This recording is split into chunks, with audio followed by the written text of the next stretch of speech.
ओम शांति। तुम बाप की याद में एक्यूरेट रहो तो तुम्हारा चेहरा सदा चमकता हुआ खुशनुम रहेगा।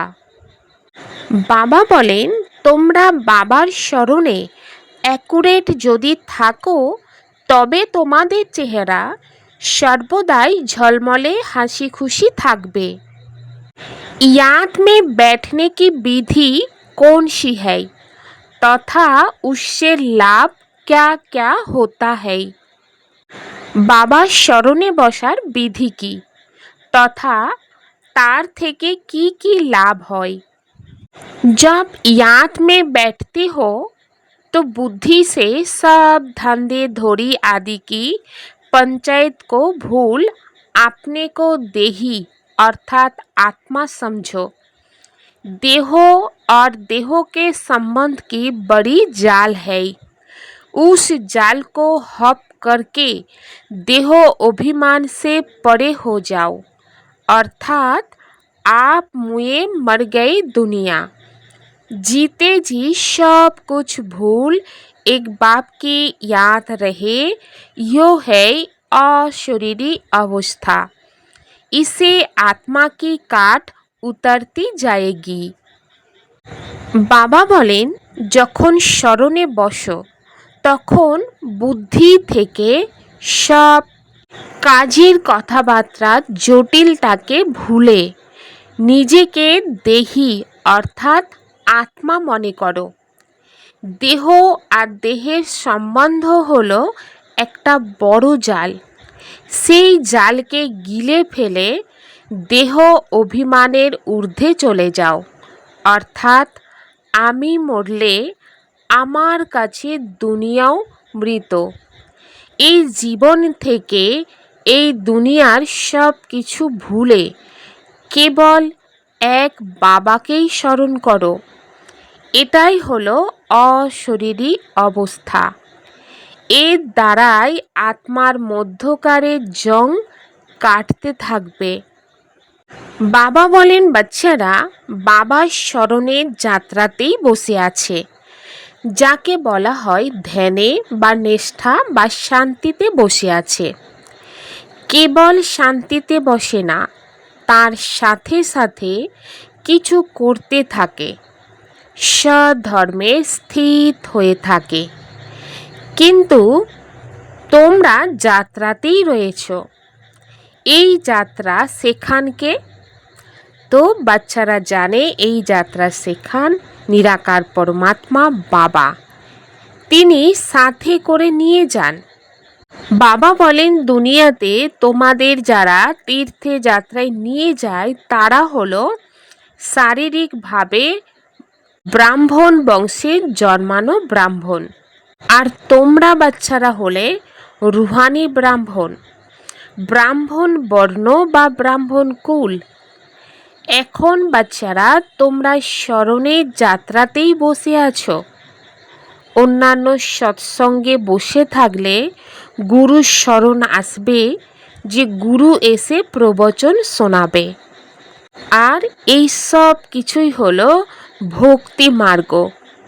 আর এ হলো স্মরণের যাত্রা, যার দ্বারাই বিকর্ম বিনাশ হয়। আর বাবা বলেন, তোমরা বাচ্চারা স্মরণের যাত্রাতে বসো। তো কেন স্মরণের যাত্রাতে বসবে?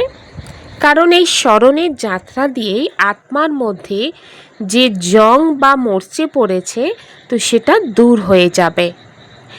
এর জন্য বাবাও বাচ্চাদেরকে ডাইরেকশন দিচ্ছে।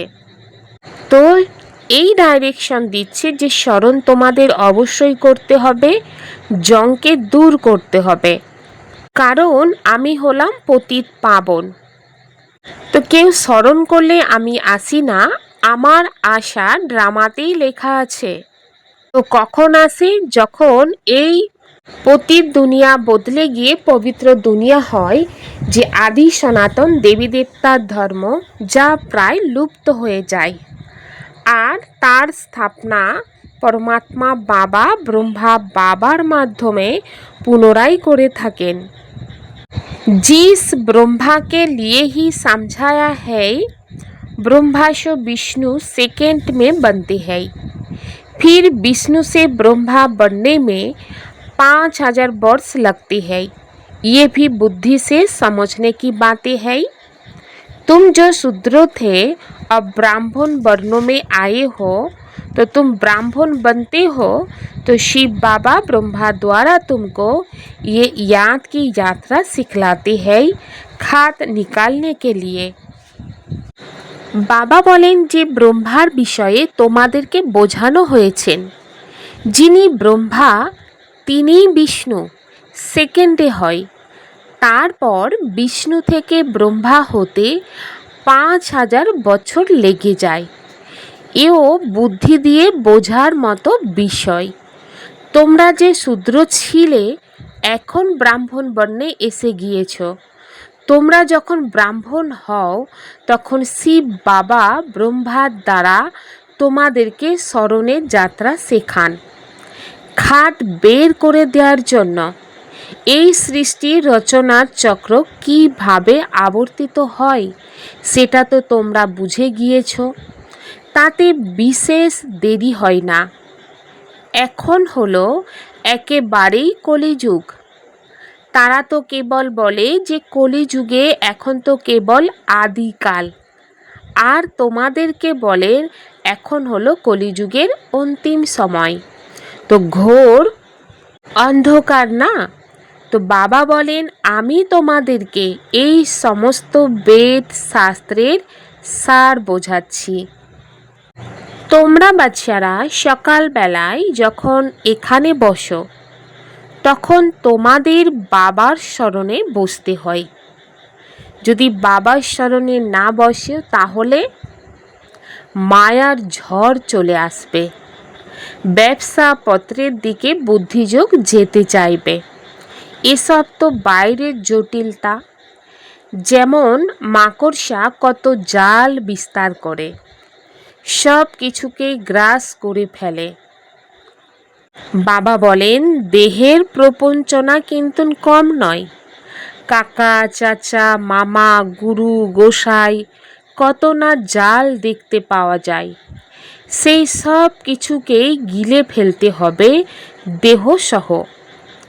কেবল একমাত্র দেহী হতে হবে, অর্থাৎ অনুভূতির মধ্যে নিজেকে আত্মিক ভাব নিয়ে আসতে হবে। মানব যখন শরীর ত্যাগ করে তখন সব কিছুই ভুলে যায়। আমি মরলে আমার কাছেও দুনিয়া মৃত। এটা এখন তোমাদের বুদ্ধিতে জ্ঞান আছে যে এই দুনিয়া শেষ হয়ে যাবে। बाप समझाते हैं जिसका मुख नहीं खुलता है तो सिर्फ याद करो। जैसे ये ब्रह्मा बाप को याद करता है, कन्या पोती को याद करती है क्योंकि पोती परमेश्वर हो जाता, इसलिए बाप से बुद्धि निकल पोती में चली जाती। ये तो पोतियों का पोती है। बाबा बोलें বাচ্চারা যার মুখ চলে না অর্থাৎ জ্ঞান শোনাতে পারে না তারা কেবল বাবাকে স্মরণ করো। যেমন ইনি মানে ব্রহ্মা বাবাকে স্মরণ করেন, কন্যা তার পতিকে স্মরণ করে। কেননা পতিকেই পরমেশ্বর মনে করে। সেই জন্য বাবার থেকে বুদ্ধিযোগ সরে গিয়ে পতির দিকে চলে যায়। আর ইনি তো হলেন পতিদের পতি, ব্রাইড গ্রুম তিনি। তো তোমরা সবাই হলে ব্রাইডস মানে কনে। ভগবানের সবাই ভক্তি করে। সব ভক্তরা রাবণের পাহারায় বন্দিত। তো বাবা অবশ্যই বাচ্চাদের জন্য দয়া হবে।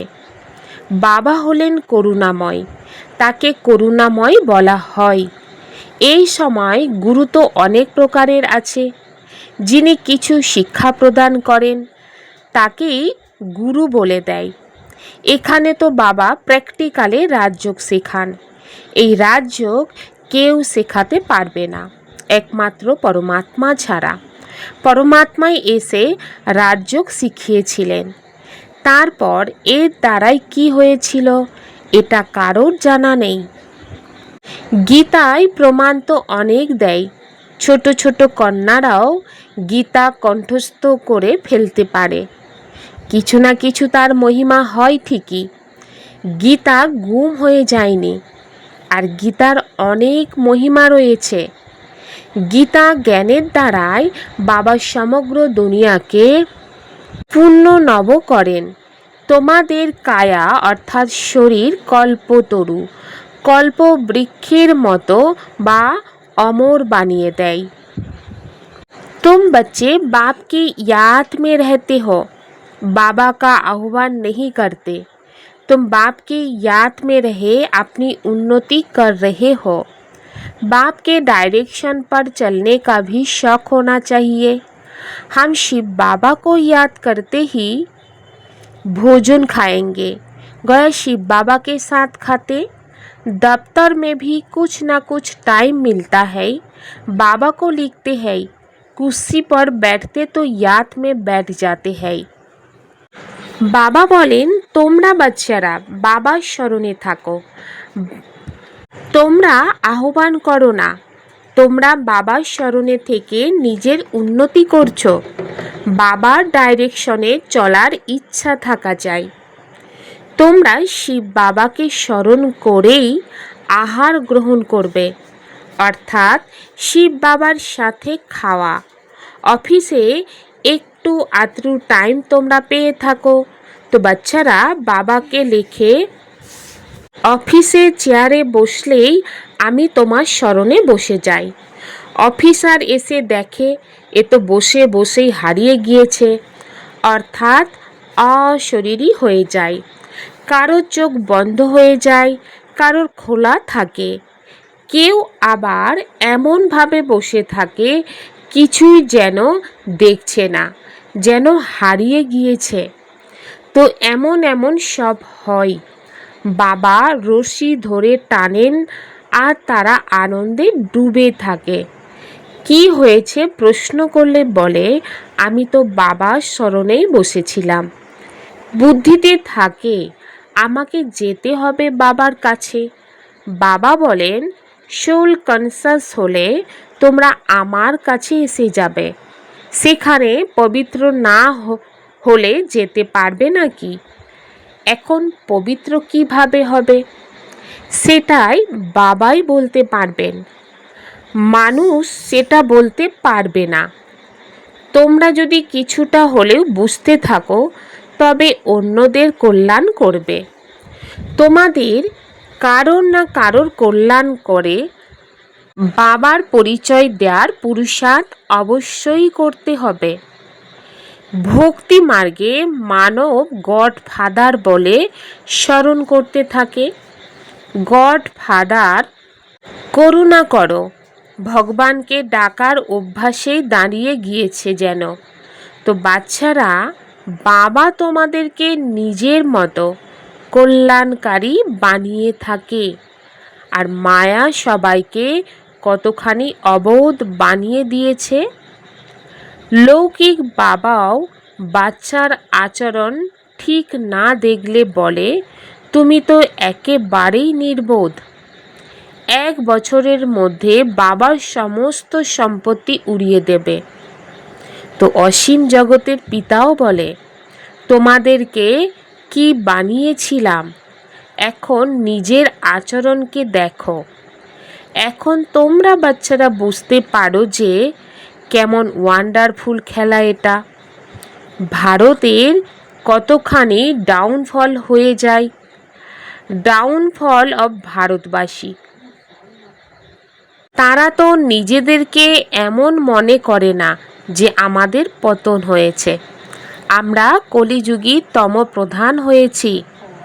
এক সময় ভারত স্বর্গ ছিল, অর্থাৎ মানব স্বর্গের অধিবাসী ছিল। সেই মানবই এখন নরকবাসী হয়েছে। এই জ্ঞান কারোর মধ্যেই নেই। ইहो बाबा भी नहीं जानता था। अभी बुद्धि में चमत्कार आया है। 84 जन्म लेते लेते सीढ़ी तो जरूर उतरनी पड़ेगी। ऊपर चढ़ने की जगह भी नहीं है। उतरते उतरते पतित बनना, ये बात कोई की बुद्धि में नहीं है। बाप ने तुम बच्चों को समझाया है, तुम फिर भारतवासियों को समझाते हो कि तुम स्वर्गवासी थे, आप नरकवासी बने हो। শিব বাবা বলেন যে এই কথা ব্রহ্মা বাবাও নিজে জানতেন না, এখন তো বুদ্ধিতে চমৎকারী হয়ে গিয়েছে। 84 জন্ম নিতে নিতে সিঁড়ি দিয়ে অবশ্যই নামতে হবে, উপরে চড়বার জায়গা নেই, নিচে নামতে নামতে পতিত হতে হয়। এ কথাটা কারোর বুদ্ধিতে নেই। তো বাচ্চারা, বাবা তোমাদেরকে বুঝিয়েছেন, তারপর তোমরা ভারতবাসীদেরকে বুঝিয়ে থাকো যে তোমরা স্বর্গবাসী ছিলে, এখন নরকবাসী হয়েছ। 84 জন্ম তোমরাই নিয়েছ, পুনর্জন্মকে তো তারা মানে, তাই না? তাহলে অবশ্যই নিচে নামতে হবে। তো কতবার পুনর্জন্ম নিয়েছ সেও বাবা তোমাদেরকে বুঝিয়েছেন।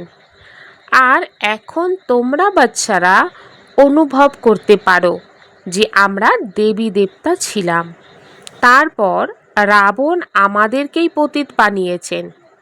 বাবাকে এসে পড়াতে হয় শূদ্র থেকে দেবতা হওয়ার জন্য। বাবাকে লিবারেটর গাইড বলা হয়, কিন্তু মানব তার অর্থ জানে না। এখন সেই সময় খুব তাড়াতাড়ি আসবে যখন সকলেই জানতে পারবে, দেখো কি থেকে কি হয়ে গিয়েছে, ড্রামা কেমনভাবে তৈরি আছে। কারোর স্বপ্নেই ছিল না যে আমরা লক্ষ্মী নারায়ণের মতো হতে পারি। বাবা আমাদেরকে কতখানি স্মৃতিতে নিয়ে আসেন। এখন বাবার থেকে উত্তরাধিকার নিতে হলে শ্রীমত অনুসারেই চলতে হবে, স্মরণের যাত্রায় প্র্যাকটিস করতে হবে।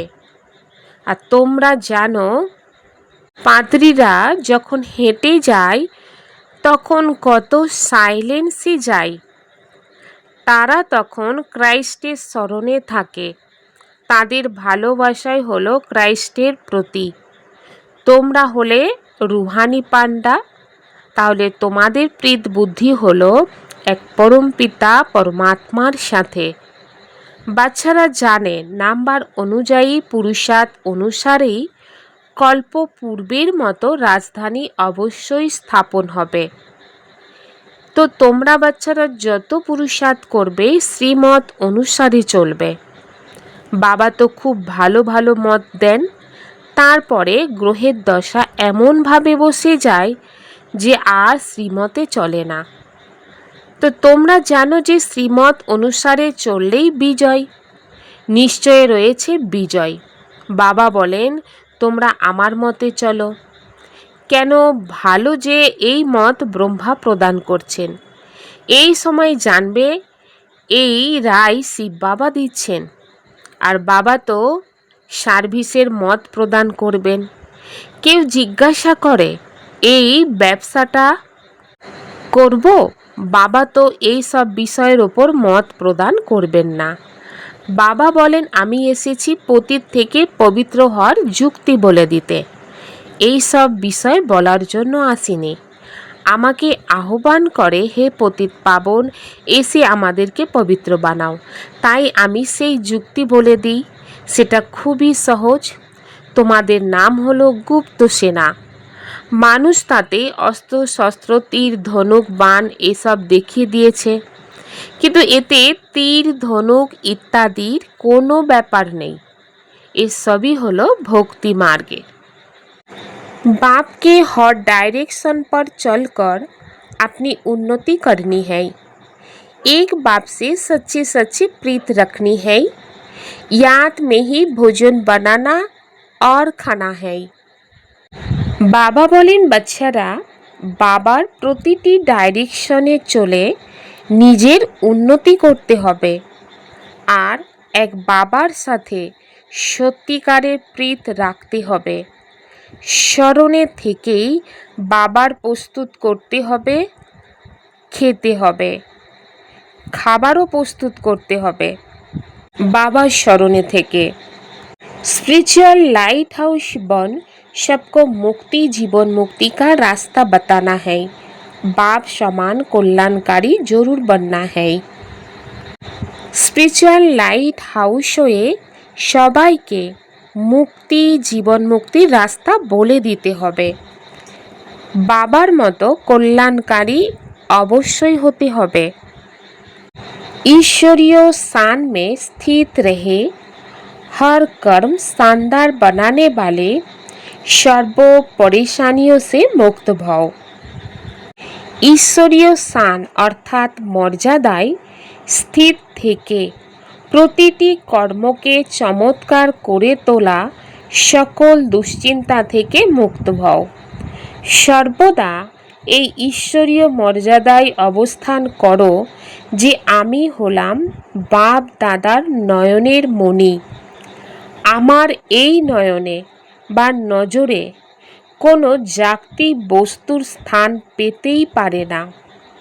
এই মর্যাদায় থাকলে ভিন্ন ভিন্ন প্রকারের দুশ্চিন্তা নিজে থেকেই সমাপ্ত হয়ে যাবে। কোনো রকম কমপ্লেন থাকবে না। যে যত নিজের উচ্চ মর্যাদায় স্থিত থাকে সে সহজেই মান প্রাপ্ত করে থাকে আর তার প্রতিটি কর্মই চমৎকার হয়। ट्रस्टी वह है जो अपना सब कुछ बाप हवाले कर दे। ट्रस्टी সেই হয় যে সব কিছুই বাবাকে সঁপে দেয়। ওম শান্তি।